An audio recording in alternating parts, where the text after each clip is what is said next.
mình tôi train đây đã trả lời một xã này bông bồn khởi nhất em đã pro nhá bà thấy ấy, thầy máu bông bồn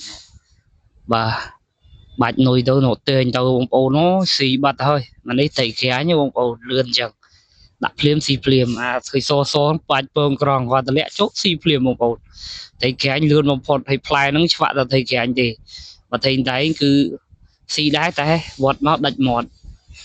bên chẳng viêm tay bàn mùi và thầy khé anh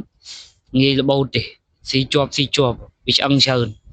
là thầy đấy ở sân chấn đã nhẹ phần là này bông bồn hay là đãនៅបឹងហ្នឹងទឹកបឹងខ្លាយ៉ងបងប្អូនលឹមនេះជាក់ហើយស្រុកស្រែយើងមានអីទេបងប្អូនខ្យល់ធម្មជាតិហើយទឹកបឹងយើងហ្នឹងឡើងថ្លាឆ្វង់ហើយត្រីក៏សម្បូរដែរអញ្ចឹងបានថាបាទអត់មានឆក់អត់មានអីគឺมันខ្វះទេត្រីហូបបងប្អូនបាទនេះដើមស្អីគេនឹងដូចផលិតអញ្ចឹងបងប្អូនបាទ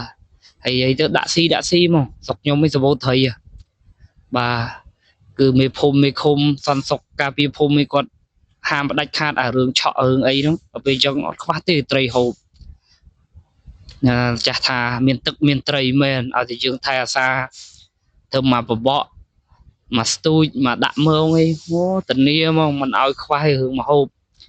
យកលេងតែខុសច្បាប់ឯអាហ្នឹងបហិនខ្លាញងាប់ទាំងអាតូចទាំងអាធំតែបើធ្វើមកស្ទូចចេះមើលមកយកទៅស្លុកគ្មានអីទៅអស់ទេបងប្អូនបាទនិយាយទៅ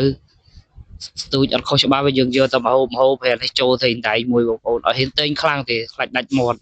កាលណាដែលតែងខ្លាំងដាច់មាត់ជាប់តិច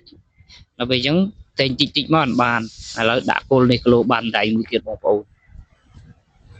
ឡូវគឺហ្នឹងស៊ីបងប្អូនតែឲ្យវាញ៉ាំមកជ្រៅតិចខ្លាចគីឡូវាដាច់មាត់ទៀតនេះ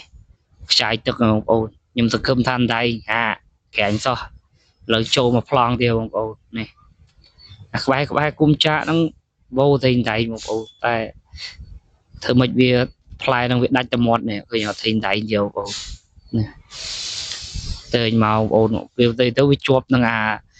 មេចាក់ក្នុងភូមិកាលណាយើងតែងខ្លាំងដាច់ផុចឥឡូវបានមួយទៀតបងប្អូនតែឥឡូវដាក់ទៀតហើយអាគៀនភ័យយើងតែដៃវាចូលចិត្តនៅបងប្អូនអញ្ចឹងគាត់តម្លាក់ភ្លាមគឺវាចាប់ដើមបាច់ហើយតែបើតែវត្តស្រួលដាច់ផឹងអានេះចូលបងប្អូនអានេះមិនដៃណាហើយដូចតែកដប់ច្រឡំ